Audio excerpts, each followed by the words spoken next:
una clave política, lo que la política, digamos, puede ofrecer a la restitución de la dignidad de las mujeres, ¿no? En qué medida pensar la política y pensar sobre todo la ciudad como un espacio global, como un espacio en el que el pueblo de Dios no selecciona prioritariamente a los varones, sino que también incluye a las mujeres, esa apelación al pueblo de Dios completo, íntegro, creo que es muy importante en el camino que elige Christine de Pizan para rehabilitar el nombre de las mujeres, ¿no? Para sacarlas de esa postración, para empezar emocional en la que la encontramos en las primeras páginas, ¿no?, tan asombrosas de esa obra, que es la Cité de Dames, ¿no?, en torno a la cual pues, nos vamos a mover en esta ponencia.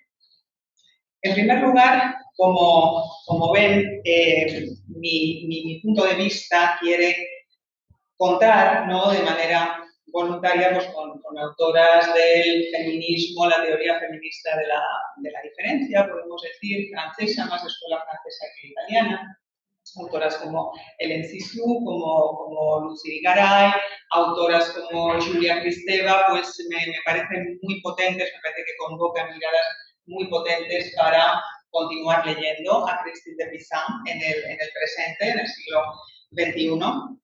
En primer lugar, pues he seleccionado un texto de deseo de escritura de Cixous que me parece muy estimulante, muy inspirador en la medida en que creo que sintoniza muy bien con Pizan, con ese deseo de Pizan de, digamos, proyectar una obra, dedicar una obra a la conciencia de las mujeres, a construir conciencia entre las mujeres, ¿no? Es decir, producir una escritura en la que se convoca a la voluntad femenina para cambiar su modo de vida, ¿no?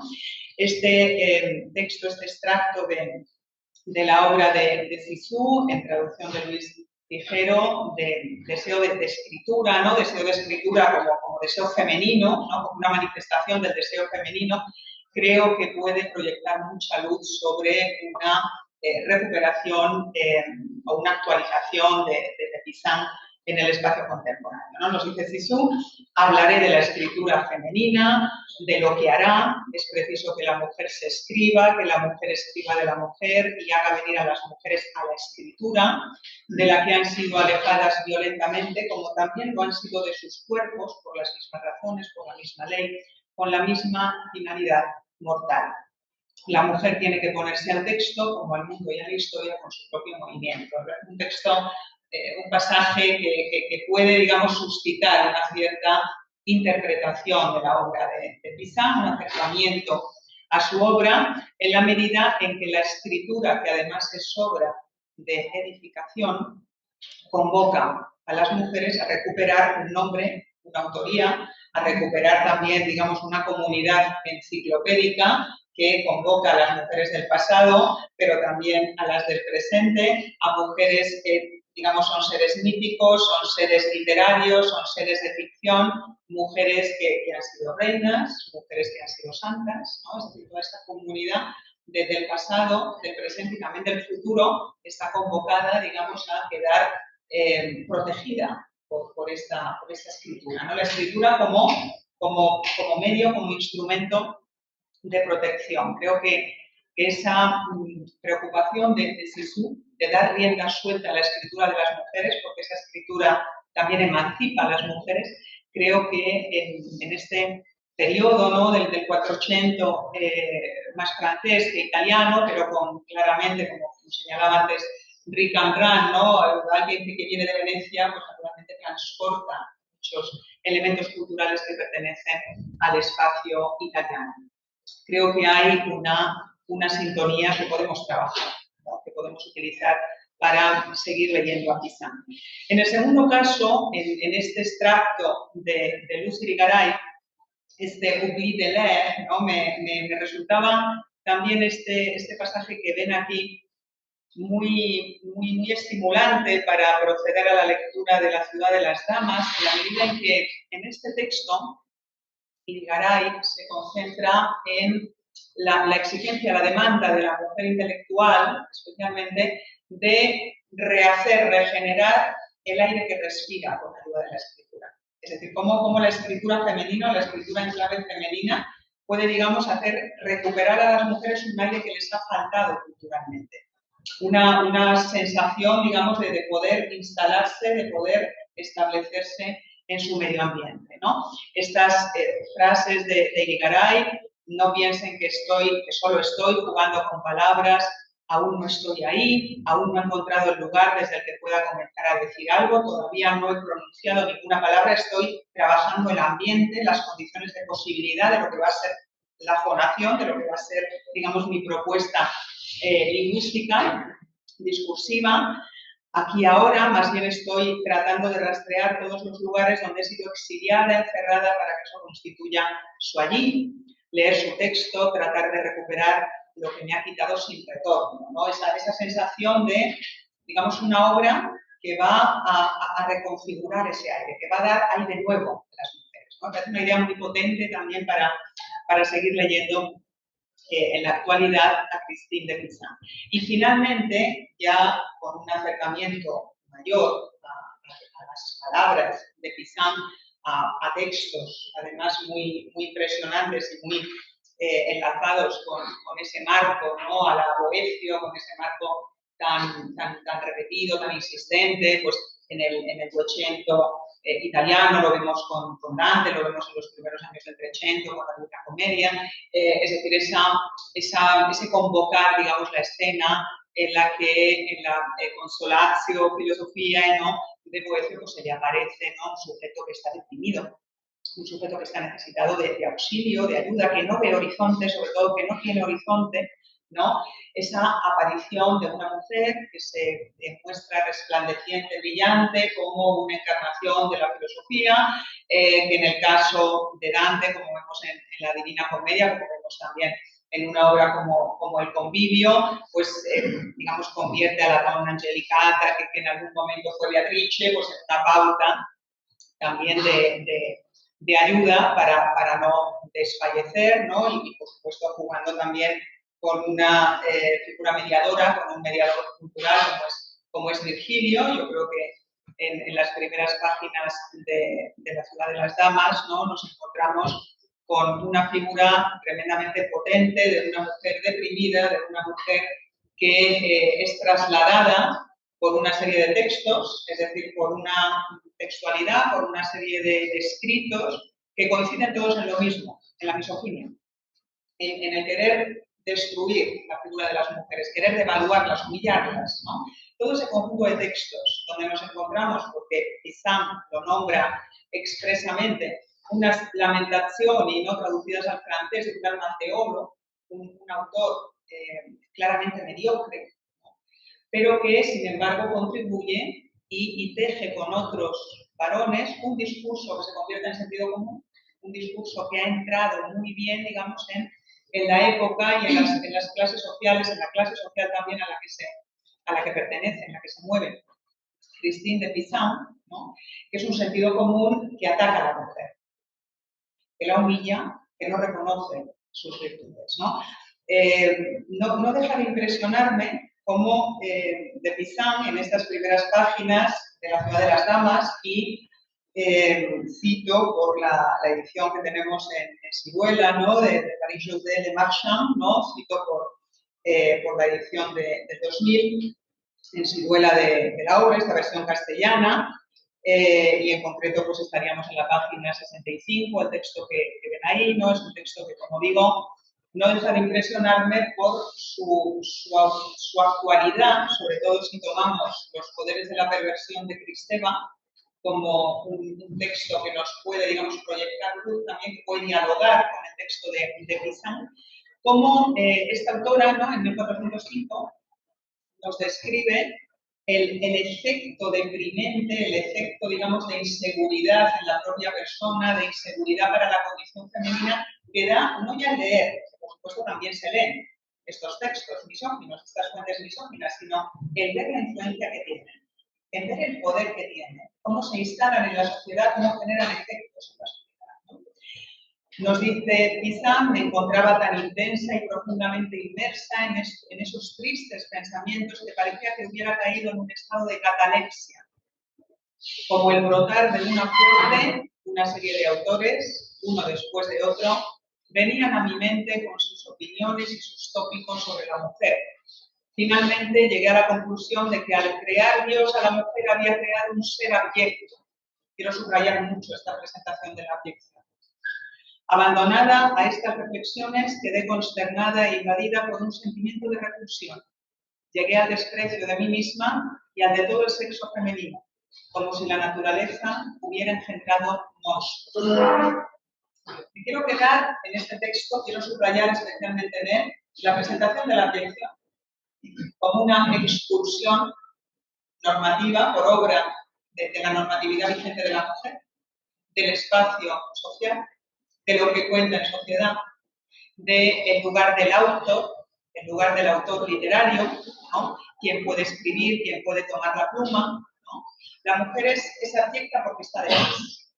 Utilizando un texto de Kristeva que tienen citado después, ciertamente lo abyecto también se caracteriza por tener rasgos de casi una sacralidad negada, por ser lo otro de la normatividad, lo que pone en riesgo la normatividad, lo que la amenaza y por tanto es peligroso, no es algo, digamos, neutro, ni muchísimo menos, sino que siempre inquieta al espacio normativo.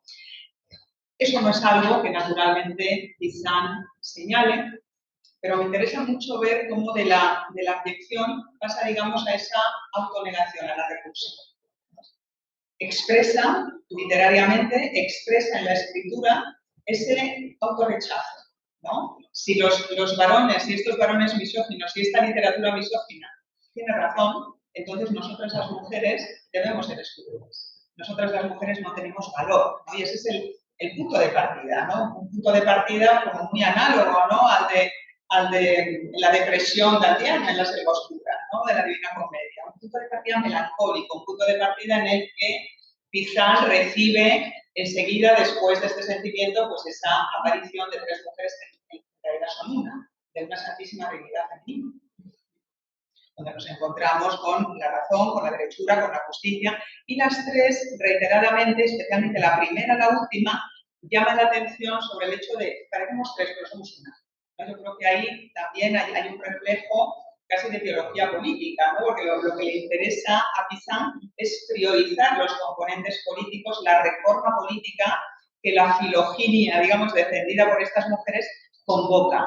Pero claro, los instrumentos y las imágenes son imágenes muy teologales, ¿no? Estas mujeres tienen nombres muy laicos, tienen nombres políticos, nombres que en realidad están relacionados, conectados con la convivencia civil, son condiciones de posibilidad de la convivencia civil y del buen gobierno, pero se presentan con un aspecto teológico. Se presentan como una santísima Trinidad, ¿no? Y cambian el ánimo de Bizán y le comunican, lo primero que le dicen, la primera ley es una ley de lectura. Lo que has leído, léelo como si nada de lo que hubiese llegado a tus manos tuviera razón. Es decir, léelo en régimen de antífrasis, léelo al revés, ¿no? Allí donde a la mujer se la mancilla, allí donde a la mujer se la critica, donde a la mujer se la denuncia, léelo al revés, ¿no? Produce una antífrasis, que como luego veremos, creo que también está muy pautada, muy expresada en el texto de Bizán con ayuda del elemento de la construcción. ¿Cómo se eliminan las raíces de la misoginia? Trabajando, casi como un albañil, como una mujer albañil, una noble mujer obrera, construyendo un espacio. Solamente por ese medio, solamente, digamos, con ayuda de esa performance, se logra acabar con las raíces de la misoginia.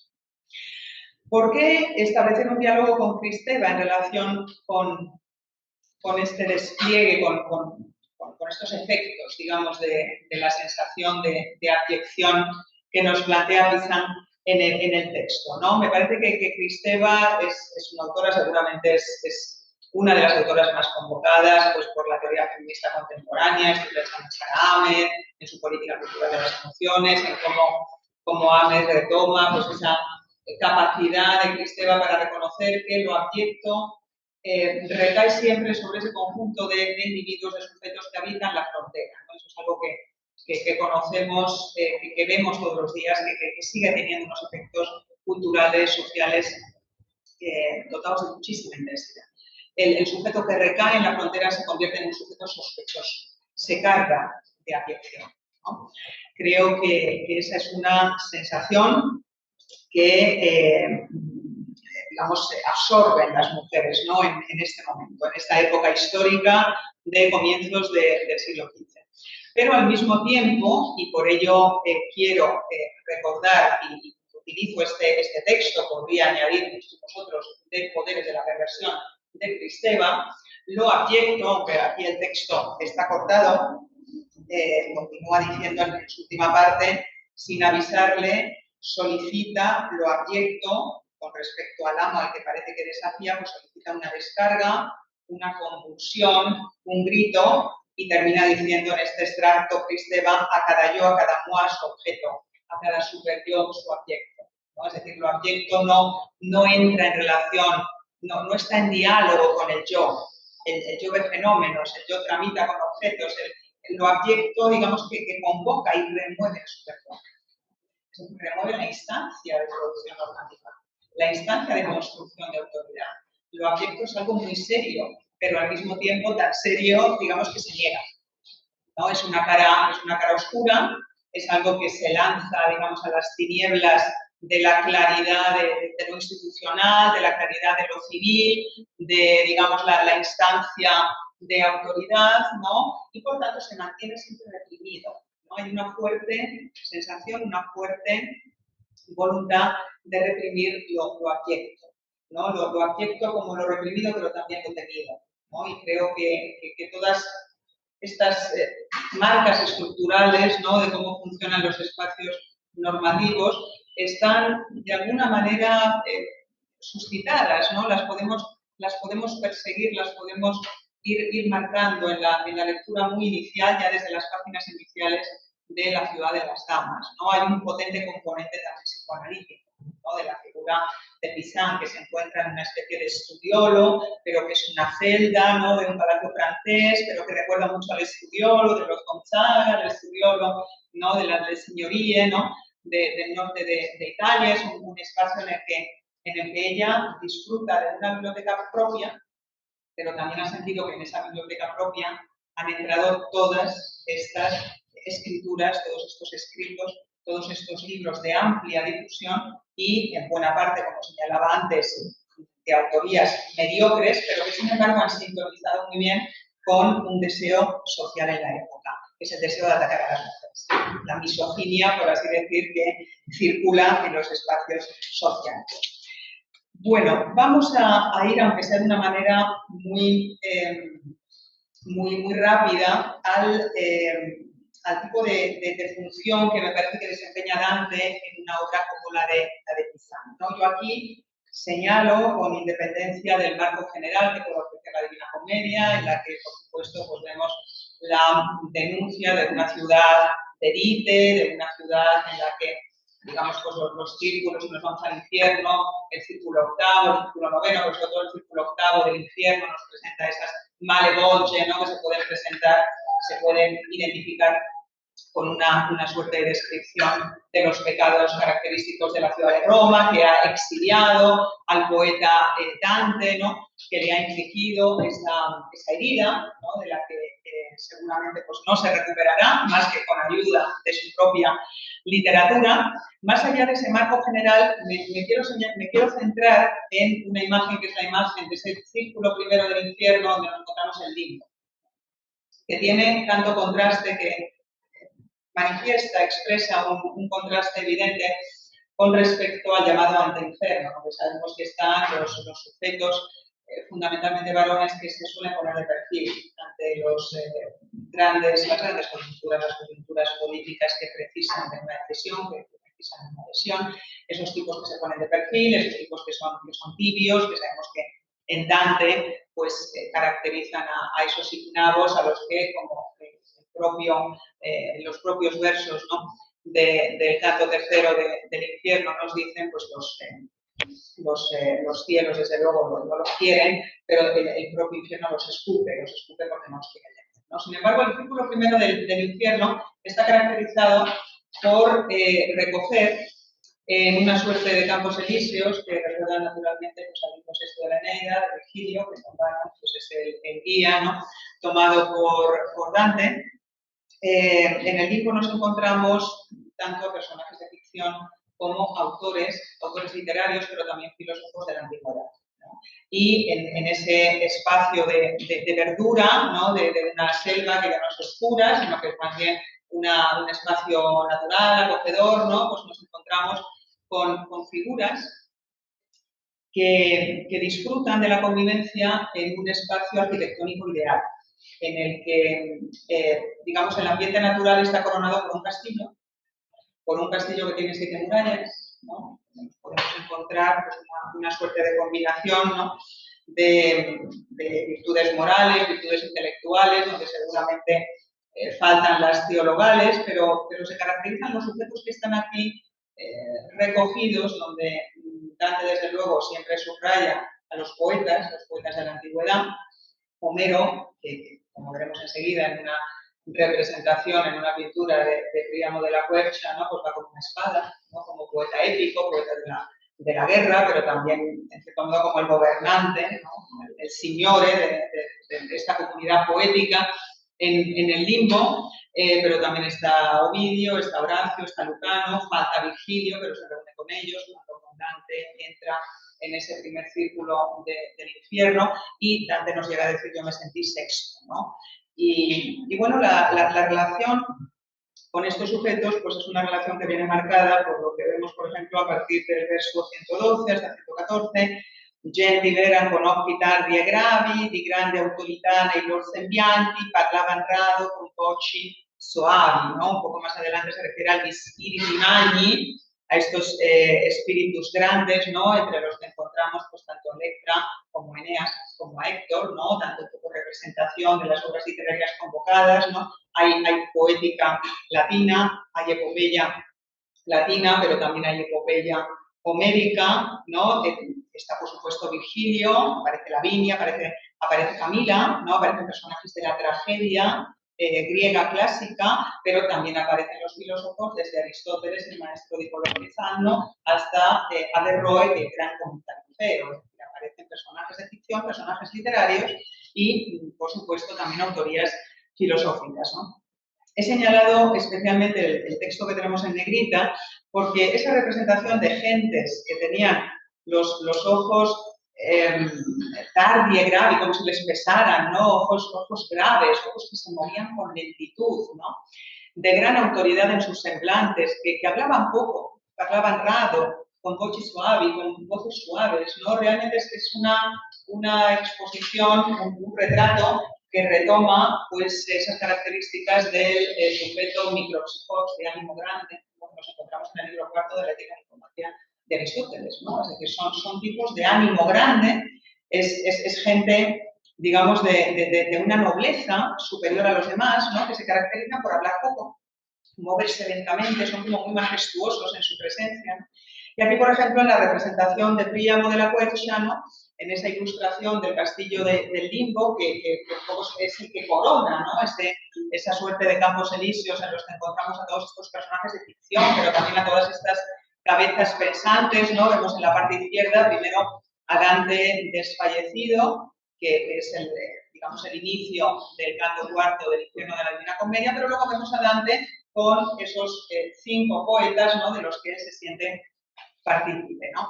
Bueno, creo que esta imagen, y aquí me hago eco de viejas conversaciones de hace bastantes años con Sabrina Ferrara, creo que esta imagen de un espacio propio, un castillo que recluye, pero que al mismo tiempo también protege, que sirve de baluarte para los grandes poetas de la antigüedad, es una imagen que no deja de influir en esa figura arquitectónica, en digamos, esa hechura arquitectónica de la ciudad de las Damas de Pisa, ¿no? Es decir, esa necesidad de construir un espacio que pueda servir de apoyo, que pueda servir de lugar de cuidado, de lugar de reconocimiento para las mujeres, ¿no? Bueno, vamos a avanzar en los siguientes minutos por una serie de textos de la ciudad de las Damas, y ahí ven siempre la cita de la edición de la Marchand, en la edición en Siruela, una serie de textos donde las tres mujeres que se le aparecen a Christine de Pizan, la razón, la derechura, la justicia, pero sobre todo las dos primeras, que son las que trabajan con ella, las que trabajan la edificación, las que se ponen a edificar con ella, incluso le enseñan cómo edificar, ¿no? Cómo se va desplegando todo este proceso de construcción, ¿no? Esta noble mujer obrera, ¿no? Que aquí, por ejemplo, la imagen, que me parece pues, muy llamativa, ¿no? Me ha resultado pues, aquí muy inspirador, ¿no? Y muy disruptivo con respecto a la división sexual del trabajo vigente en aquel tiempo. Estas mujeres que en las ilustraciones del Roman de Girard de Roussillon, en este texto también del 480, pero francés, ¿no? Pues vemos ahí a mujeres que están participando de la construcción seguramente de iglesias, ¿no? Lo cual pues, nos lleva también a una nota histórica importante para comprender esta cierta obsesión constructiva y esta construcción como regeneración en Pizan, porque bueno, Pizan vive en su infancia en Francia, pues como tras esa peste negra, ¿no? Esa epidemia de peste, ¿no? Que relacionamos tanto con el Decameron, de Boccaccio, ¿no? Con 1348, pues como después ese periodo empieza, digamos, de una manera como muy insistente una fundación de iglesias, una construcción de iglesias, ¿no? Casi como si la construcción venciera la muerte, ¿no? Esa sensación de que un periodo aciago es, digamos, sustituido, le sucede un periodo de construcción, ¿no? Y estas mujeres que vemos construyendo iglesias, pues como vemos, transportan ladrillos, transportan piedras, no tienen ningún problema a la hora de hacerse cargo de este trabajo. Y fijémonos, por ejemplo, en la página 71 y siguientes, ¿no? En el primer texto, pues cómo se alude a ese mortero resistente incorruptible que las tres le proporcionan a Pizan para que eches sólidos cimientos y levantes todo alrededor altas y fuertes murallas con anchas y hermosas torres que serán poderosos baluartes con sus fosos naturales y artificiales. Es muy importante la evolución de los fosos, de los cimientos, pasamos a las murallas, pasamos a los edificios, pasamos a esas cúpulas doradas que la justicia va a decorar, ¿no? Bajo nuestro consejo cavarás son 2 cimientos para que estén seguros y elevarás luego las murallas hasta tal altura que jamás ningún adversario las haga peligrar, ¿no? En el siguiente texto, en la página 72, de la mano de derechura, de esta invención también terminológica de Pizan, donde se ve también un reconocimiento por parte de Pizan de la cultura política y sobre todo la cultura jurídica, es decir, cómo Pizan pone a la cultura jurídica de su tiempo del lado de la protección de las mujeres. Es decir, no devoción, no teología, en primer lugar, sino razones laicas, razones que tienen que ver, ¿no? con el gobierno, con el buen gobierno, ¿no? Derechura, que se caracteriza, así como la razón, la primera figura de esta trinidad de mujeres, ¿no? Así como la razón lleva un espejo para el autoconocimiento, derechura lleva una regla, ¿no? Y finalmente la justicia una copa dorada, luego las veremos con sus atributos, ¿no? Pero derechura lo que le transmite a esta Christine de Pizan, que está siendo, digamos, recuperada, auxiliada, está recuperando el ánimo realmente gracias a la presencia de estas mujeres, le dice con esta regla, que tiene muchas virtudes, pueden trazarse los límites de cualquier cosa. Esta regla lo puede medir todo y con ella podrás levantar los grandes templos, diseñar y construir calles y plazas, palacios, casas y alhóndigas, ¿no? Es decir, esta derechura trae consigo una regla que permite, digamos, desplegar toda esa riqueza urbanística en la ciudad, ¿no? Y finalmente, y ahí vemos en una ilustración, ¿no? Recogida con otras tantas en la British Library, ¿no? de la ciudad de las damas, ¿no? Vemos en la parte izquierda a las 3 damas que vienen en auxilio de Pizan con sus objetos representativos, ¿no? Pero vemos en la parte derecha, pues hay una Christine de Pizan con la razón, con claramente los utensilios de albañilería, con lo que sería pues una bandeja de mortero, con una espátula de construcción, digamos, sin que se les caigan los anillos en ningún momento, ¿no? Mostrando una comodidad llamativa, ¿no? Entre esos vestidos nobles, esos vestidos cuidados, ¿no? Esas esas telas preciosas, ¿no? Y un trabajo que en realidad es un trabajo obrero, es un trabajo que requiere una labor física, ¿no? Evidente, ¿no? Y despreciada en este tiempo como en tantos otros, ¿no? Desde el punto de vista de la cultura laboral, que también por razones de mi propia investigación me interesa mucho, realmente son piezas muy apreciables, ¿no? Estas que nos encontramos también del lado de la representación iconológica que acompaña a la ciudad de las damas, ¿no? Finalmente, la justicia lo que le señala a Pizan, aparte de decirle le voy a dar las llaves de la casa, te voy a dar las llaves de la ciudad y finalmente te entregaré las llaves de la ciudad, pues la justicia señala que rematará, como ven en el texto, con oro fino y pulido los tejados de las torres, mansiones y casas palaciegas, ¿no? Es decir, la justicia tiene una presencia más que material, casi formal, ¿no? Es quien le da la última mano a la ciudad, ¿no? Es quien le dará también un aspecto noble. A pesar de que la ciudad, como se dirá también en momentos finales de la ciudad de las damas, no tiene, digamos, una clara adscripción de clase. Es decir, Pizan invita a mujeres nobles de alta cuna, pero también a mujeres de clase media, a mujeres de una clase social inferior, humilde, ¿no? Es decir, todas están convocadas. Hay un potente latido enciclopédico y también comunitario, ¿no? En la obra. Bueno, dejando a un lado esos textos que creo que son muy potentes, ¿no? Que nos permiten valorar suficientemente pues, el alcance que puede tener la escritura de Pizan desde un punto de vista también contemporáneo, esa necesidad de pasar a la obra, esa necesidad de construir, ¿no? De que la construcción regenere y muestre también una nueva manera de que las mujeres puedan estar en sociedad y reclamar su puesto en sociedad. Me parece importante reconocer en las primeras páginas, ¿no? En esa aparición a la Boecio de las tres damas, ¿no? A Pizan, con esos tres atributos que ven en esta representación tan habitual, tan usual de la ciudad de las damas. Me parece llamativo lo que califico como resignificación de ese momento teológico, de ese momento evangélico tan importante de la Anunciación, ¿no? La Anunciación a María, la anunciación de que va a ser la madre de Cristo, de que ha sido la mujer elegida para concebir al Hijo de Dios, ¿no? Que queda marcado en la respuesta, la primera respuesta que Christine de Pizan, que esta mujer ya madura, ¿no? Pues les da a estas tres damas, ¿no? El hágase en mí según vuestras palabras. Hágase en mí tu voluntad.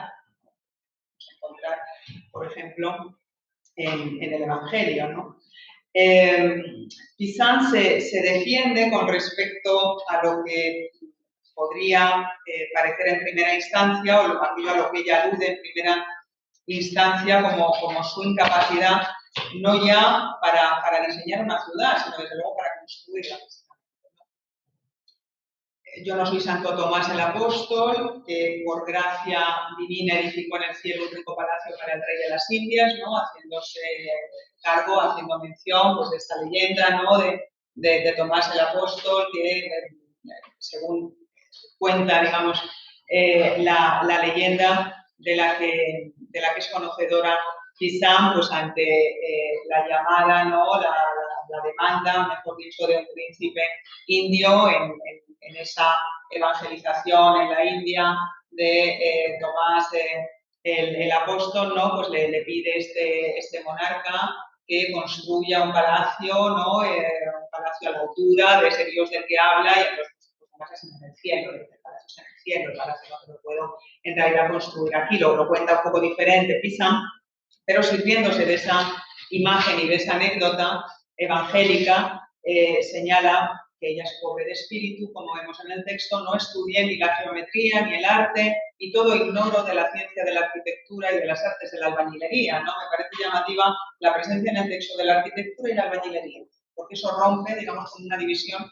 del trabajo que desde Aristóteles en adelante y los lectores medievales de Aristóteles podemos encontrar, ¿no? Podemos considerar plenamente asumida, ¿no? En el mundo medieval y desde luego en el mundo humanista, ¿no?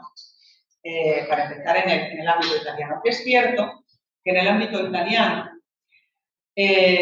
y seguramente centrándonos en figuras como Dante, hay una tendencia, digamos, a aproximar estos polos.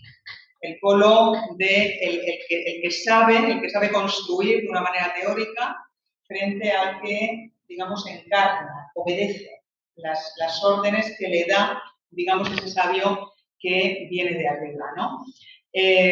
Si aún pudiera aprenderla, sigue diciendo Christine, ¿cómo iba a encontrar en este débil cuerpo de mujer la fuerza para emprender tan alta tarea? ¿No? Aquí, como en tantas ocasiones estoy oyendo a los especialistas comentar acerca de Teresa de Cartagena, ¿no? Pues hay una cierta confesión de no soy yo quien toma la pluma, en realidad soy yo, pero movida por la divinidad, ¿no? En el caso de Pizan son estas mujeres, ¿no?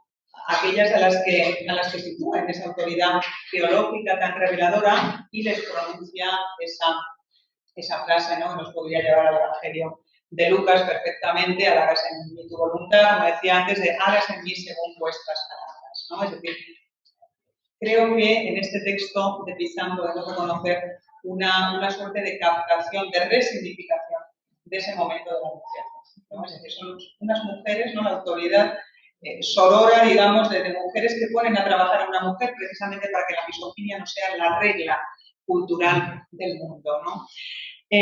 Vayamos un poco más adelante. Me interesa mucho someter a su consideración, a la consideración de especialistas, ¿no? En la materia y en esta época histórica, la conexión tan intensa que reconozco en el texto de Pizan entre la obra de la inteligencia, el camino de la inteligencia, el camino de la escritura y, digamos, la traducción en términos de arquitectura, de construcción de todos estos fenómenos, estas dinámicas, es decir, dinámica intelectiva y dinámica material. Por ejemplo, en el primer texto del libro primero, capítulo octavo, página 75 de nuestra edición de Siruela. La razón toma la palabra y le dice a Pizan, entre otras cosas, coge la azada de tu inteligencia, es decir, coge la azada de tu inteligencia como azada que va a trabajar la tierra, que va a abrir el surco, ¿no? Que va a permitir, ¿no? Abrir el foso con el que luego contará la ciudad. Coge la azada de tu inteligencia y cava hondo. Es decir, que tu inteligencia cabe hondo. También para arrancar las raíces de unas malas hierbas misóginas que parece que lo están invadiendo todo. Creo que hay una batalla cultural, humanista, muy interesante de reconocer aquí, de perseguir. Por donde veas el trazado de mi regla, cava un foso profundo. Yo te ayudaré cargando la tierra en cestas que llevaré a hombros, ¿no? Estas mujeres trabajadoras, estas mujeres que no tienen ningún problema a la hora de cargarse, ¿no? de cestas llenas de tierra, pues son varones, si fueran albañiles, y que creen en la potencia de su propia inteligencia para producir un mundo mejor. Y un mundo que además es colectivo. No es a room of one sound en términos de Virginia Woolf, ¿no? Sino que es un mundo para muchas, ¿no? No solo para una, no solo para una intelectual burguesa, ¿no? En 1929, sino un mundo que convoca a una comunidad de mujeres. En el segundo texto, coge ya tu pluma, aquí sigue hablando la razón, como si fuera una pala de allanar el mortero. Esas espátulas de las que hemos visto antes, representación iconológica, ¿no? Coge tu pluma como si fuera una pala de allanar el mortero, es decir, tu pluma, ese elemento, ¿no? De producción intelectual, se compara con la espátula del albañil, con la espátula que aplana la argamasa, que aplana el mortero, y date prisa para llevar a cabo con ardor esta obra. No cejes, no te vengas abajo. Yo colocaré para ti esta primera piedra. Esto lo veíamos antes, por ejemplo, en esta representación, ¿no? De la razón colocando, ¿no? Las primeras piedras, ¿no? Para darle un poco el ejemplo a Pizan de por dónde debe continuar, ¿no? Y finalmente, aquí ya vemos a esta hermana, ¿no? De la razón, que es la derechura. Aquí ya habla la derechura, como decía antes, razón, derechura son las más performativas desde el punto de vista de la albañilería que estamos viendo desplegada. La justicia viene para rematar, actúa para rematar, ¿no? Haciendo, digamos, muestra pues, de esa condición más abstracta, la dimensión más abstracta que le asiste. Aquí derechura no duda en decirle en esta página 155 de la Ciudad de las Damas, decirle a Christine, mezcla con tinta este mortero. ¿no? Antes se había comparado, ¿no?, la pluma con esa espátula para aplastar la argamasa. Ahora se dice que mezcle la tinta con el mortero, mezcla con tinta este mortero y usa sin reparos esta argamasa, que es también literaria, ¿no? Porque yo te proveeré con gran cantidad de ella y gracias a la virtud divina, avanzando a grandes trazos de tu bien templada pluma. Pronto acabaremos la construcción de los altos palacios y hermosas mansiones donde podrán residir para siempre las damas de gran fama y mérito a quienes van destinados, ¿no? Estas tres imágenes de hibridación, de mezcla, de componentes intelectivos y potencia material, algo que desde el punto de vista de las actividades profesionales se identifica con lo más bajo, creo que tiene, digamos, un sentido hermenéutico que debemos ser capaces de elaborar y trabajar. Creo que resulta profundamente innovador en este tiempo, ¿no? Y de la mano de todas esas operaciones constructivas, por ejemplo, en la página 169 pues se nos habla de esta ciudad en la que vamos a poder ver declarado un nuevo reino de la femineidad, muy superior al antiguo reino de las Amazonas, porque curiosamente, como nos dice Pizan, las damas que habiten aquí no tendrán que marcharse para concebir y dar a luz a nuevas herederas que mantengan sus posesiones y perpetúen su linaje. Se nos dice también que no queremos mujeres frívolas y casquivanas, sino de gran mérito y fama. Veamos muy resumidamente, porque me quiero ir acercando ya hacia el final, es tarde y he superado, creo, el tiempo que tenía a disposición, pero voy a intentar cerrar en unos minutos. Me llama mucho la atención esta convocatoria del Reino de las Amazonas que aparece en el primer libro de la Ciudad de las Damas, ¿no? Las amazonas tenían que marcharse fuera para concebir, para mantener relaciones sexuales con varones y luego volvían a la ciudad, seleccionaban las mujeres, descartaban a los varones a los que mandaban con sus padres y las convertían esas mujeres en futuras herederas, en relevo generacional de su ciudad. De alguna manera, este nuevo reino de la feminidad, como ocurre con el limbo dantiano en el círculo primero del infierno de la Divina Comedia, está, digamos, protegido del tiempo, protegido del paso del tiempo. Es decir, estas mujeres que se van a convocar a la ciudad, que se van a traer a la ciudad para vivir en ella, están como fuera de la historicidad, ¿no? Están a salvo de ello, ¿no? Vienen con su vida, vienen con sus bagajes, ¿no?, culturales, biográficos, ¿no?, pero no van a necesitar, digamos, servirse, ¿no?, de un poco los caminos, los cauces, ¿no?, a los que tuvieron que recurrir otras mujeres históricas, legendarias, supuestamente históricas, como es el caso de las Amazonas. No queremos mujeres frívolas y casquivanas. Por supuesto, aquí hay pues, ese tipo de retórica, también a la que aludíamos antes, retórica femenina, por supuesto, captatio benevolente, naturalmente, pero no olvidemos cómo presenta Christine de Pizan a una de las primeras mujeres a las que se retrata en la Ciudad de las Damas, Semíramis, utilizada por Dante para destacar pues, el carácter, ¿no?, de mujer prostituta con que Dante no duda en comparar a la Iglesia de Roma, ¿no?, en una obra como la Divina Comedia. Semíramis, la Semiramide, delante de la Divina Comedia, la Semiramide italiana, pues desde luego es una figura a la que Pizan rehabilita en la medida en que nos dice, bueno, si ella hubiese conocido, si Semíramis hubiese conocido una moral como la nuestra, pues no se habría comportado como lo hizo, pero como no conoce esa moral, ¿no?, un poco como el indígena americano, un poco como los otros pueblos no europeos, ¿no?, los pueblos que en realidad no han conocido, ¿no?, ella vivía en Mesopotamia, por lo tanto en Babilonia, ¿no?, en realidad pues no conocía estas costumbres nuestras europeas, ¿no?, y eso le basta a Christine de Pizan para señalar que es una mujer que no es ni frívola ni casquivana, Semíramis, ¿no?, es una mujer virtuosa, pero claro, una mujer que ha practicado una moral sexual, para empezar, muy distinta de las mujeres europeas que ella conoce. El último punto en el que me quiero detener, el papel, dejando a un lado ya todas estas imágenes de construcción de albañilería, que me parece algo muy interesante, ¿no?, de reconocer en la obra de Pizan. Querría dirigirme en estos últimos minutos, ¿no?, a una serie de textos ya en la parte final de la Ciudad de las Damas, donde lo que está en juego es ese recurso a una cultura política, a un arte de buen gobierno, para defender a las mujeres de la misoginia. Es decir, cómo una cultura civil laica una cultura que seguramente Christine de Pizan, por razones familiares, pues hereda de esa República Veneciana, de la que procede su familia, pero no olvidemos tampoco los numerosos ejemplos de vivere civile, ¿no? de comuni, ¿no? de espacio comunal en el norte de Italia, en otros territorios del norte de Italia, como es el caso de la Toscana, ¿no? La influencia que esa cultura tiene en la visión, en la confianza, en la profunda confianza que Pizan tiene en las instituciones públicas, en cómo la política puede reformar la vida de las mujeres, ¿no?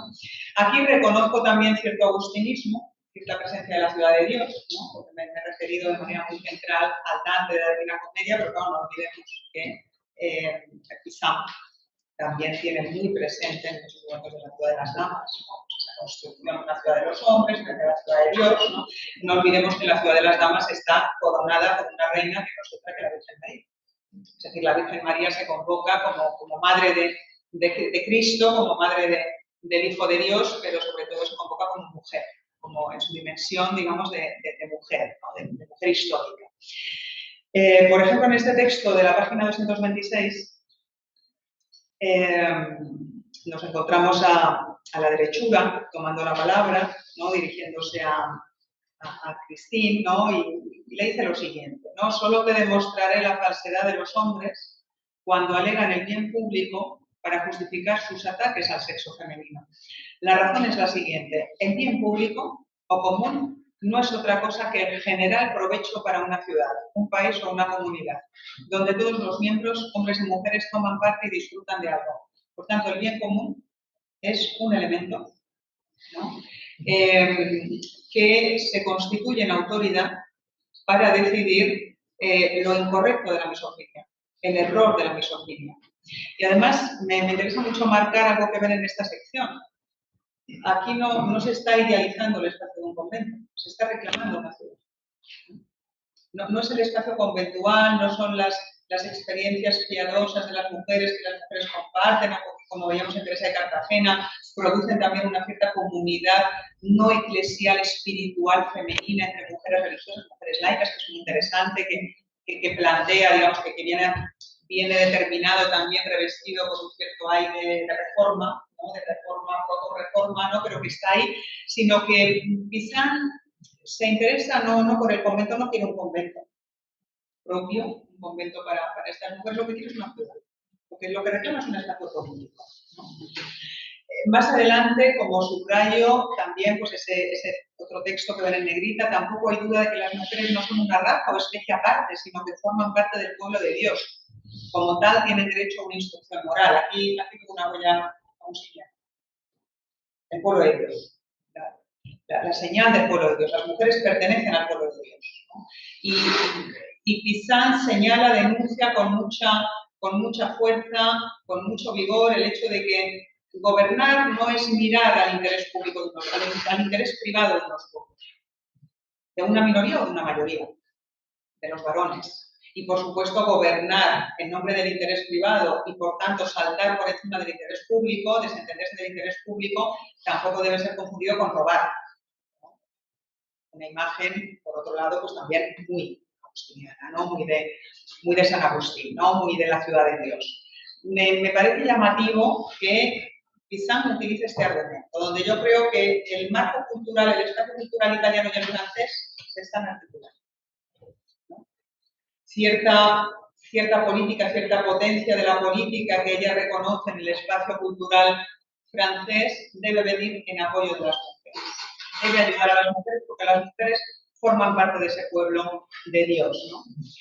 Y finalmente, en estas páginas 272, 273, pues ya muy al final, ¿no? Ya casi como marca de presentación, pero conclusiva de esta ciudad nueva, ¿no? Como aparece en el texto, se nos habla pues de la perfección de esta ciudad nueva, que si la cuidáis será para vosotras, para todas vosotras, mujeres de calidad, no solo un refugio, sino un baluarte para defenderos de los ataques de vuestros enemigos. Es decir, refugio, espacio seguro, pero también defensa, porque va a ser una ciudad inexpugnable. Como veis, ha sido construida por virtudes, materiales tan brillantes que podéis veros reflejadas en sus resplandecientes edificios, sobre todo en sus altos techos y doradas cúpulas, es decir, la última parte del libro, pero no hay que despreciar las otras dos, las otras partes. Finalmente, a todas vosotras, mujeres de alta, media y baja condición, que nunca os falte conciencia y lucidez para poder defender vuestro honor contra vuestros enemigos. Veréis cómo los hombres os acusan de los peores defectos. Quitadles las máscaras que nuestras brillantes cualidades demuestren la falsedad de sus ataques, ¿no? Dos marcas con las que termino esa convocatoria de mujeres de alta, media y baja condición. Un espectro social muy amplio, pero también un espectro social que, como ven, no construye guetos, por ejemplo, para la población judía, o guetos para la población no europea. Todas las mujeres, digamos, de manera como muy enciclopédica, están convocadas, ¿no? Son muestras de la misma humanidad y, por tanto, no hay espacios determinados específicos en la ciudad de las damas. No hay esos guetos, no hay esos reductos, digamos, que marcan la diferencia y el miedo a la diferencia, el miedo a la afección, ¿no? La ciudad de las damas lucha contra ese abatimiento que trae consigo la experiencia de la aflicción, el tener que cargar sobre los propios hombros todo el peso de la negatividad social. Y creo que es muy importante, termino con esta nota, digamos, el interés de Christine de Pizan de devolver a las mujeres, ¿no?, la voluntad, la energía de luchar contra estos varones misóginos a los que resulta más fácil de lo que parece quitarles esa máscara, ¿no?, quitarles esa apariencia de corrección que en realidad lo que encierra es una mediocridad y un miedo al otro, a la otra, que resulta pues claramente erosionador de una convivencia civil, ¿no?, pacífica, pero también productiva entre varones y mujeres en ese pueblo de Dios al que está tomando como sujeto enunciado universal, pues alguien como Christine de Pizan, ¿no? Y finalmente, pues alguna bibliografía secundaria, ¿no?, que me ha resultado de ayuda para construir esta lectura de la ciudad de las damas. Y muchísimas gracias por la paciencia y estaré pues encantada de escuchar las consideraciones que tengan. Muchísimas gracias.